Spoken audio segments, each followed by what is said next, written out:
YouTubers. This one's going out to JD Tech 9520, who's a new subscriber of mine. I'm a subscriber of his. This is from a X300 John Deere or X400 500 series, the throttle and choke cable assembly. And as you can see, this one's cracked, and he actually tried gluing it a few times. They do crack. This assembly from the dealer, between say 50 and 80 bucks, depending on what dealer or who you go to. I've seen as high as 90 bucks, but you know, roughly 60 bucks, say, for whatever was shipping. Anyway, he wanted me to replace it, you know, and I wanted to save him some money like always, so I figured let me buy an aftermarket. There's a ton of them aftermarket out there. Well, let me show you a couple things that happen when you buy aftermarket. Okay, you see a little radius right there, fillet. All right, the one that you get aftermarket comes with straight, so you got to file it to fit. Same thing with down here.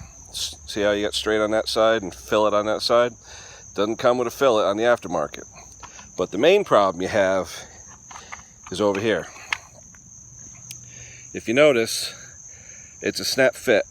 Okay, this thing snaps into a hole in the dashboard, and these 4 snaps, 2 on each side, snap into the hole. But see that distance there? It's about maybe 80-90 thousandths. Well, the distance on a John Deere factory part, this one here, measures out to be about 95 thousandths, almost 100 thousandths. The one that came, the aftermarket one, was about 60 thousandths. So what I had to do, I had to take a file, and I had to go all the way around this thing and file around the whole rim about 40 thousandths to get it to even fit in, because it wouldn't snap in. It would just hang there. So what I ended up doing was I took a Dremel with a cutoff disc, and it was faster, and I cut around. But one thing that sucks is on this side, see that big elliptical moon-shaped piece here?